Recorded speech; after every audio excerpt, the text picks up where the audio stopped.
What a game, and what a disappointing way to end what was a great effort from the Kings. Past that first quarter, it was an amazing effort from the Kings to get back into the game and get themselves into a position to win this game.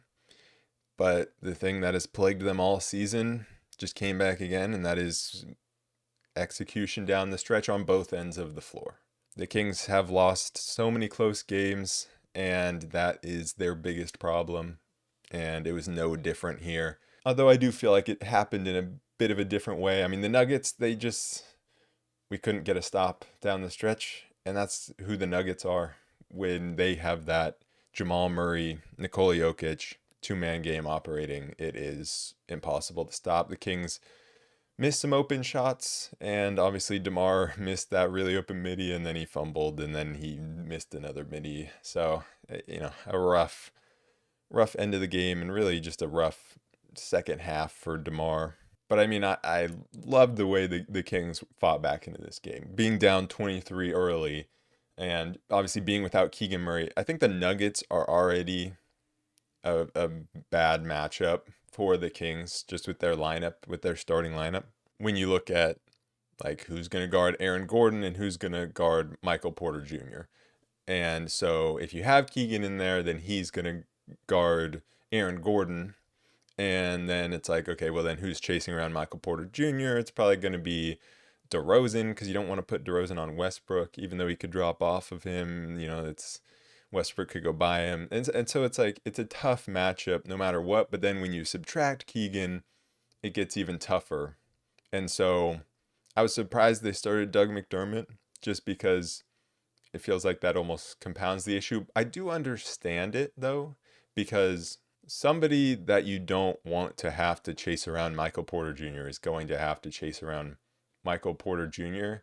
if you decide to start like a Jay Crowder or an Isaac Jones to guard Aaron Gordon.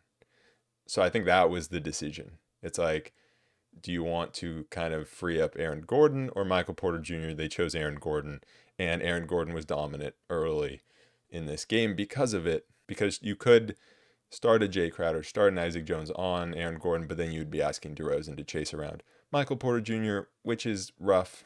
And so, yeah, I just think that's a really tough matchup in the starting unit, and that is not the starting unit I would have gone with, but Doug McDermott did come in and give good minutes and give a lot of good offense. I think more what it shows is the obvious that the Kings are not deep at the wing position without Keegan Murray. But for them to still be able to fight back into this game, I felt like kind of what they needed to do was they couldn't get into a half court heavy game with the Nuggets. And well, that's what you saw in the first half or in the first quarter. And then you also see that late in the game. And so and we saw what happened late in the game when it got into a half court game, because the Kings did not generate much half court offense. And now they did get quite a few open shots late that they just missed, like 4 open shots that they just missed. And so that's unfortunate. And we'll get to the more specifics later, but the Kings just really thrived in chaos. And mostly that chaos was created by Keon Ellis, Colby Jones as well coming in. And it was those bench guys that came in and caused chaos and got this into a super fast. It was a fast and physical game, and it was very chaotic at times. Guys, both teams not really converting in transition a lot and then giving the other team chances. But I think that's kind of how the Kings needed to play this game to get back into it, and that's how it went for quite a lot of this game. But when the Kings came out, it was just not getting to loose balls, not getting to rebounds quickly. Like that was the first thing that killed the Kings. The Nuggets came up with multiple loose balls. I think they had 6 offensive rebounds before the Kings had a defensive rebound. And that is an awful stat. Absolutely awful stat. And a lot of that was Aaron Gordon just dominating DeMar. He just can't guard Aaron Gordon inside. Mike Brown called multiple quick timeouts. Then they went to Jay Crowder, And that didn't even work. We tried to put Jay Crowder in there on Aaron Gordon, but that didn't really help. And it took 5 minutes, 5 whole minutes before the Kings got their first stop of the game. And the offense wasn't good either. Uh, Doug McDermott missed two open threes. Monk also missed an open three. DeMar missed an open three. So the shots weren't going down, but it was obviously the defensive end that needed the most attention. And at first it was Aaron Gordon, and then we go with Jay Crowder, but that really didn't change anything. And so there were just way too many open layups for the Nuggets. And that is the Jokic effect, the Kings being so concerned with Nikola Jokic that the off ball, the amount of times that off the ball, these off ball screens were just allowing the Nuggets to get straight to the rim with no resistance. Like it had to be a record for most just wide open, no one even close, wide open layups and dunks. The Nuggets dominated the points in the paint battle, which is an area that the Kings usually dominate. And the Kings are a good paint defensive team and usually are good at scoring on the other end. But they run into a team that, well, plays in a similar way to them, and they outplayed us in that aspect. Right away, when the bench came in, when Keon came in, when Colby came in, they provided that energy. Keon getting a deflection, Colby got a block, and both were helped by Jay Crowder as well, so you have to give him some credit off the bench as well. And so they kind of had a little bit of a spark, but it didn't result in anything right away. And Fox missed some easy ones offensively, and also just wasn't locked in defensively. The bench provided the spark defensively, but they're never going to be the ones to provide the spark offensively, especially if you're starting Doug McDermott in the starting lineup. So then it's like it's really only Keon offensively off the bench, and then you're hoping you get something from like Isaac Jones. Even when the Nuggets bench came in, like at the very start of the second quarter, it was Peyton Watson, it was Julian Strother, like they were getting to the rim with ease and scoring with ease. Even Hunter Tyson was scoring. But the Kings offense picked up. Doug hit a three. And again, Keon was making things happen. Isaac Jones was making things happen. And the Kings were the ones that started to get to the paint at will. And were playing with pace. And they weren't getting stops, but they were getting multiple and ones. They were hitting threes. And so while we weren't getting any stops, it's like you look up and it's like we're only down 14 somehow when we were down 23, even though it feels like Denver kept scoring the whole time. And I mean, when you look at the point totals in the second quarter, that's exactly what happened. 47 to 34. I mean, 47 points is insane. And so it's like you're still giving up 34, which is a lot, but you're just scoring way more. And there were too many chaotic sequences to count where one team would get a steal and then mess up in transition. It would go the other way. That team would miss a layup. The other team would go the other way.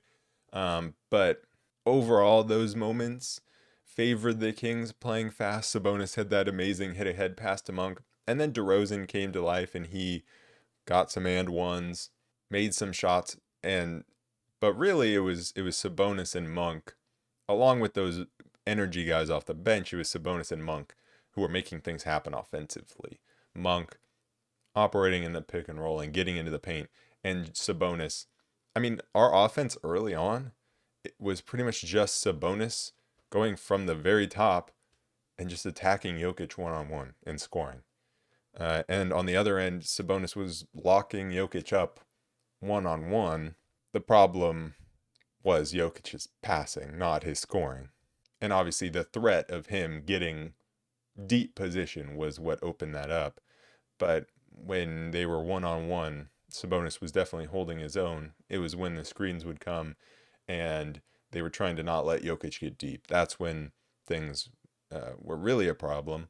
But the crazy thing about that second quarter is the three-point shooting was not great. The Kings scored 47 points through attacking the paint and also getting to the free throw line, and they made their free throws. They went 19 for 20 in this game from the free throw line. They only made 12 for 35 from three, which is pretty crazy to say when you score 129 points and 47 and 35 in two quarters. But it was just all about the defense leading to the offense. And even though they didn't get a ton of stops, the ones they did were through forcing turnovers and getting out in transition. And so it was kind of the bench's energy and then Sabonis and Monk just barely keeping us in it, kind of buying time for DeRozan to finally get it going. And then towards the end of the second quarter, Fox starting to get it going. There were still a ton of wide open layups for the Nuggets, but Fox was answering back towards the end there. Doug McDermott hit a huge three in transition. We love a transition three. It feels like that happens so rarely for this team. Sabonis went down hard, and people were saying they thought he was saying, "Don't take me out." I thought he was saying, "Take a timeout," but I could be wrong. I don't know. But obviously, the Kings didn't want to take a timeout because they had burned so many early in this game. But yeah, he went down and then still got up, made those free throws.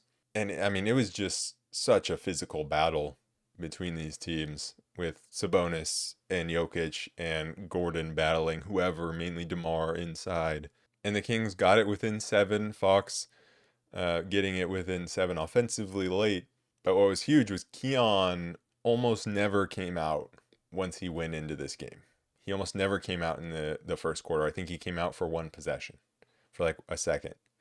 But he played almost the entire length, 17 minutes I think it was, and he ended up playing 33 minutes in this game just because of that energy that he created. He also knocked down some shots and he was getting to the rim in transition and he was getting rebounds, offensive rebounds. And the Kings came out the right way in the third quarter.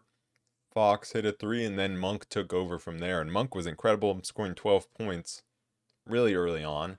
And he was doing it just by playing super fast. The three ball started to go down, but also getting to the rim.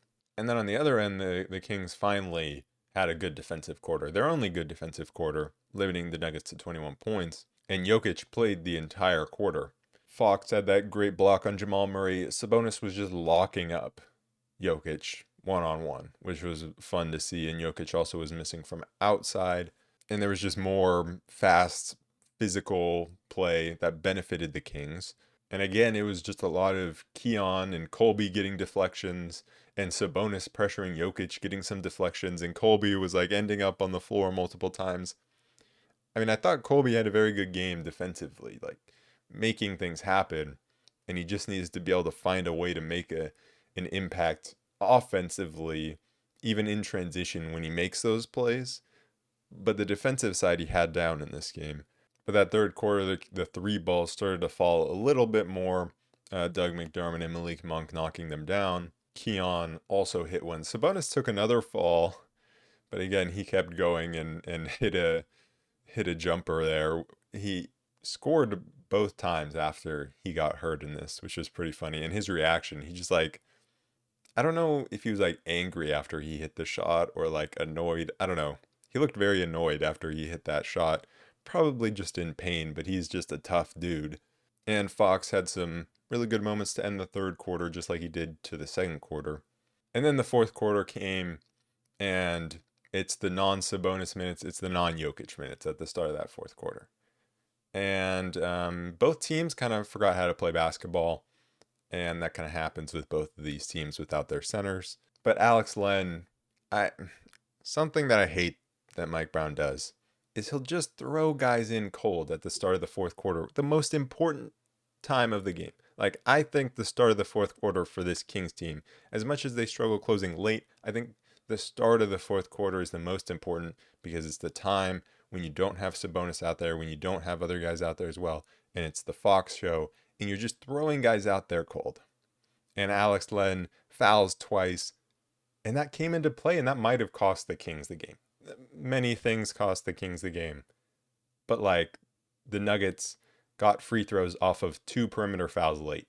That would not have gotten them to the free throw line if Alex Len hadn't come in and fouled twice on the perimeter. Then Colby fouled on the perimeter. That was just frustrating. Like, I know they're trying to make things happen, and Colby had been getting deflections and stuff. Like, I know, but you can't foul 3 times within like minutes of the quarter starting. And so those Len minutes were rough. I don't know why they didn't go to Isaac Jones. He made like one mistake and he only plays 6 minutes. Like, it's just frustrating.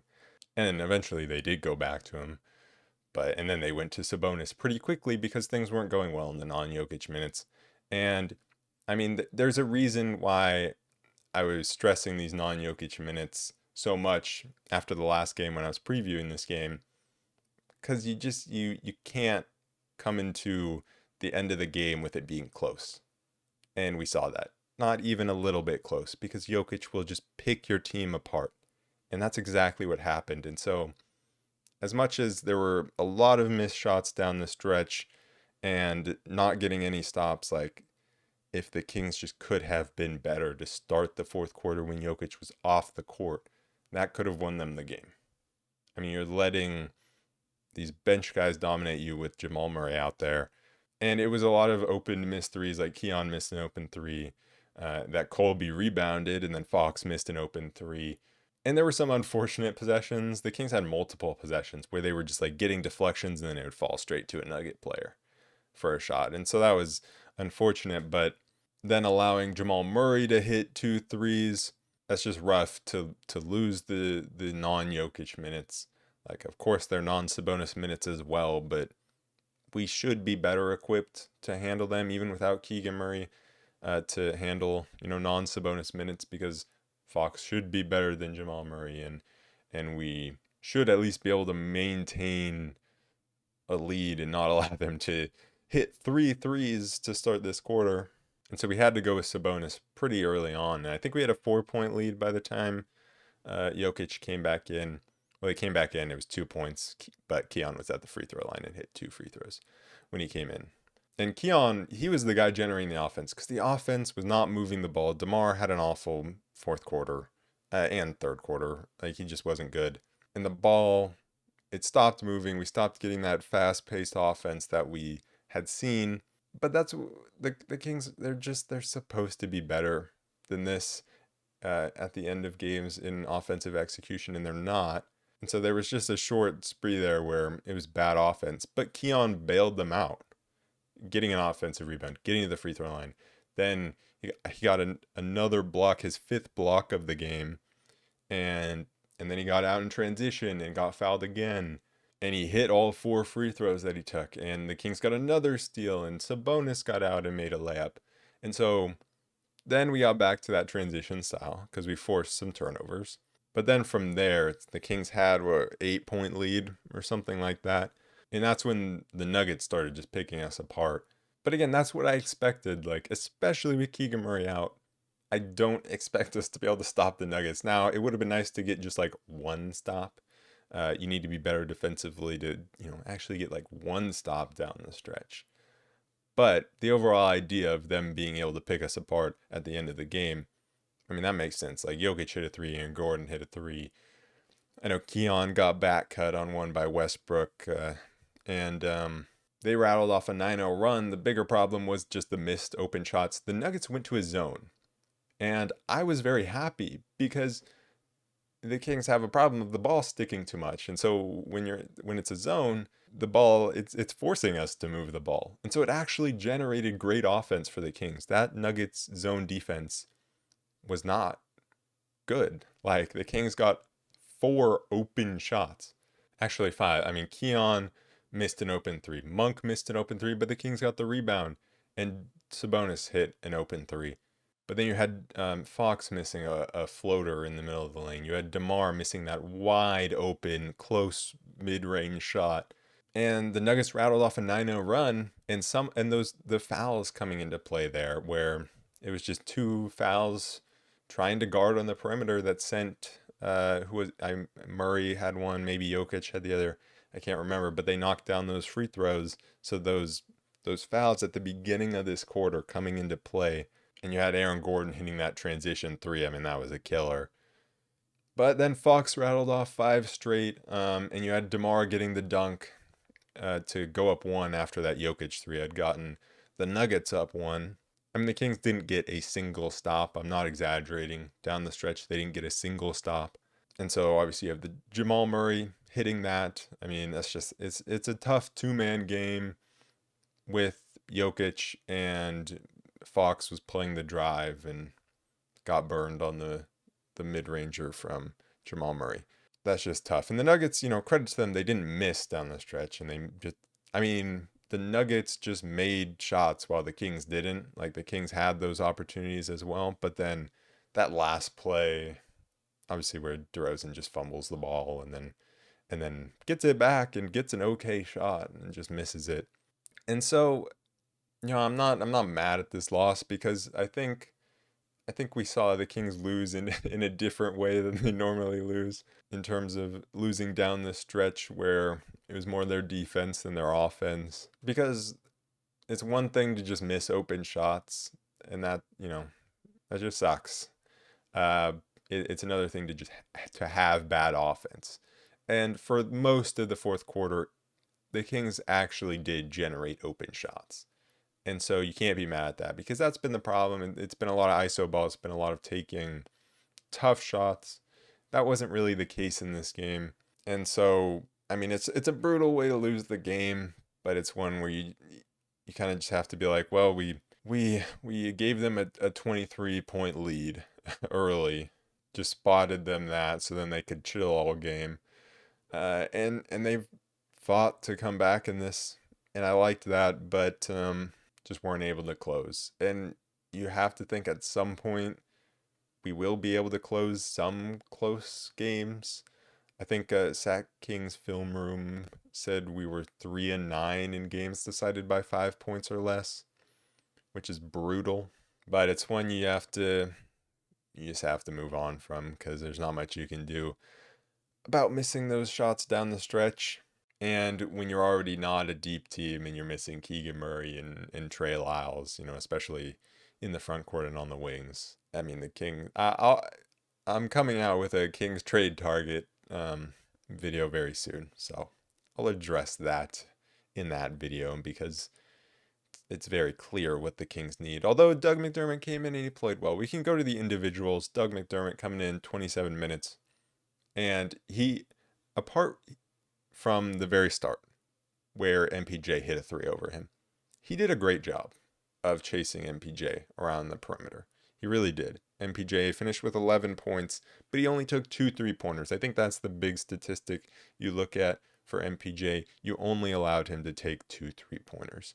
And so that's good, and Doug did a good job of chasing him around the perimeter. And then he hit 4 of 7 from 3. I was a little worried after he missed his first 2. It was like, okay, so what? You're only going to hit him in garbage time against Utah. No, but he came in, and he also hit a mid-ranger in the fourth as well, which was nice, and came in and pretty much did his job. Fox really struggled in the first quarter. Then again, who didn't? But offensively just didn't get much going. Wasn't locked in defensively. Past that, he had a good game. He ended really all 3 of the other quarters well. And I think that's the biggest time for him. Although the start of the fourth quarter also is a big time for him.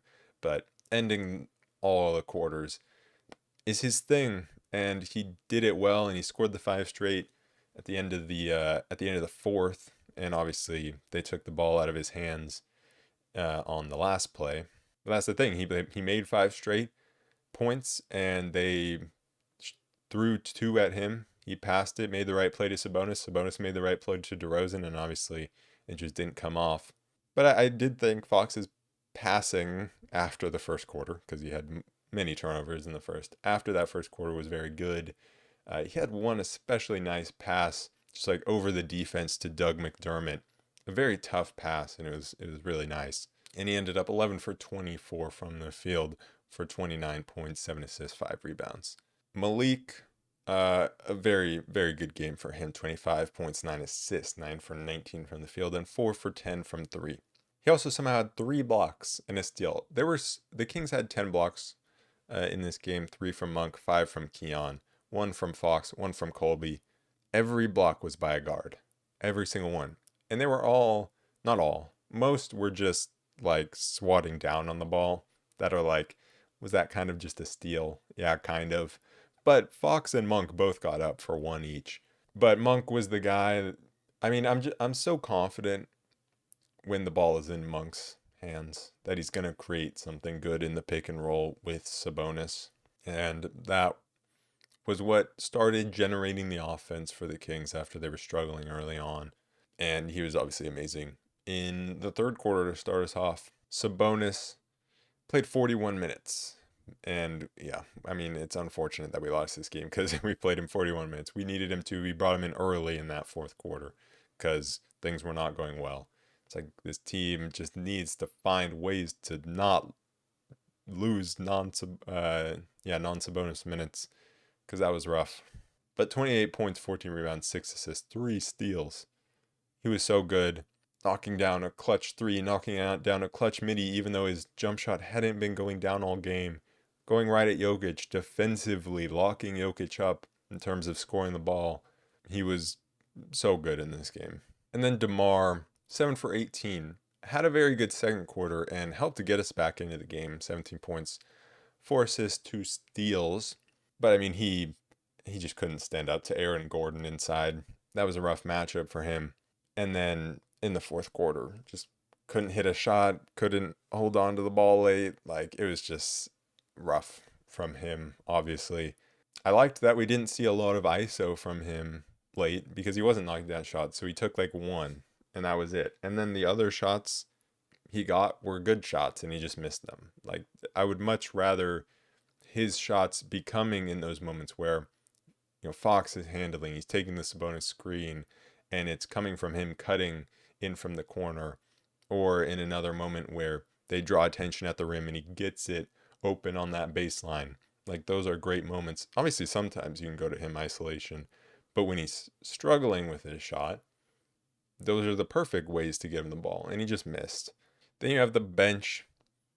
Keon, 33 minutes. Obviously, very good. And it was the way, I mean, he generated so much offense through his defense. He only went 1 for 5 from 3, but he generated so much offense. A lot of it won't even show up on the stat sheet, but those 2 steals, 5 blocks, and 12 points. 3 offensive rebounds, 3 defensive rebounds, providing the energy that we needed, and converting in transition a lot of the times, which is something that the Kings lack sometimes, so that was good. And then the same with Colby, obviously not to the same extent, but still a steal, a block, 4 rebounds, 2 of them being offensive. Didn't score. That's where, like, he needs to find some way to be able to impact the game offensively other than just getting deflections and getting the offense started, because that's good.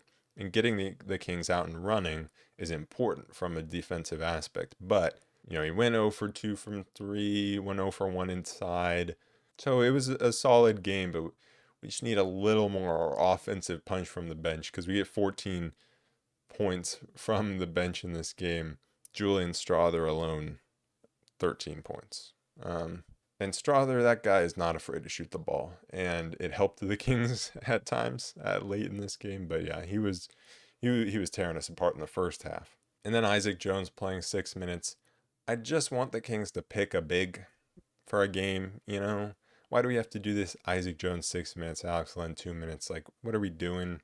And I can't remember what the mistake was. I remember Isaac making a mistake in the first half. I think it was in the first half. And Mike Brown calls him over. And at that moment, I'm like, no, don't just take him out of the game and never put him in again. And that's what almost happened until Alex Len came in and was awful, right? And so then we had to go back to him for like a minute before Sabonis came in. But he should have had more opportunity. He was amazing in the G League last night. I think he scored like 31, had like a million dunks, including a poster. But yeah, I mean, I think he brought some of that energy off the bench with those other guys. And there's a point where it's like, it felt like we were going to get blown out. So I'm like, this is just going to be the Isaac Jones, Keon Ellis, Colby Jones show, and we're just going to see these young guys go. And I wish we had seen more of Isaac, because we did get to see Colby and Keon, and they helped this team a lot. So I wanted to see more from Isaac. And then Jay Crowder came in for those 5 minutes. Wasn't really effective, and obviously we wanted him to come in and guard Aaron Gordon, and that just that didn't really happen. And so what kind of happened was, like, we tried Doug McDermott in the starting lineup, and it didn't go super well to start off with because DeMar was getting torched by Aaron Gordon. And so then we went to Jay Crowder, just trying to kind of play the size game. But what really ended up working was just putting Keon and Colby in there and letting those guys fly around. So you're not playing as much just straight up defensively. You're trying to get deflections and disrupt things before they're able to abuse matchups. And that worked really well, and that's what generated a lot of offense. Like, obviously, a disappointing game comes on the heels of a 3-game win streak, which is why it makes it a little easier to swallow, especially with them coming back from 23 down and actually making it a game. Yes, they had the lead late, so it's disappointing, but you're on this big home stand where you're playing 8 of 9 at home. After this loss, you're 6 and 8 at home. You got to find ways to win at home. I didn't necessarily expect us to win against Denver, especially without Keegan Murray. So I think, all those factors kind of make this loss a little easier to swallow, but now you actually have to go beat the Lakers. You play them twice in a row. Then Indiana, you got to beat them. Detroit, you got to beat them, right? You got to beat these teams at home. I mean, 6 and 8 at home, and this is not new. This has been the way it's been for the last 2 seasons, and obviously more than the last 2 seasons, but we were actually good the last 2 seasons, so those are the seasons we can really look at for what our home record was, and it was not good enough. So we play the Lakers twice. We get 2 days off. I hate this schedule, NBA Cup, yeah. But you're at home, you're a bad home team. Lakers are a bad road team, so something's got to give. Anthony Davis, I know he just had a big game against Memphis. LeBron, there was something going on with him. Was it like a foot thing or something? So, I don't know, maybe he won't play, but he played this last game, so he probably will. I just want the Kings, I don't know if Keegan Murray's going to play, but I want them to play with like the same defensive intensity where you're flying around, you're trying to make them uncomfortable and get a bunch of deflections because they've been playing without a point guard in the starting lineup. Now, yeah, LeBron's, pretty much a point guard. But, Austin Reeves is playing at the point. He's not a true point, although he's not the worst there.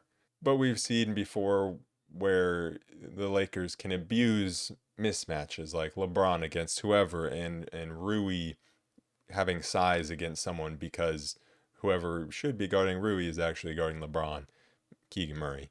And so, while it's not as bad as, the mismatches against Denver, you still look at that and you go, we need to kind of play it the same way where it's like you have to get out in front of it. You can't let them just abuse those matchups. You have to play with that same defensive intensity to get yourselves out in transition.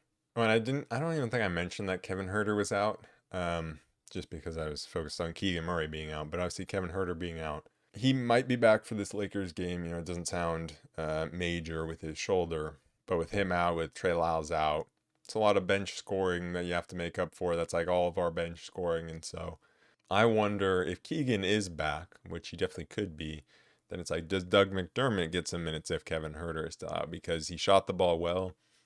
You just give him another go. I feel like they probably will. And so let's see if he can kind of string things together here.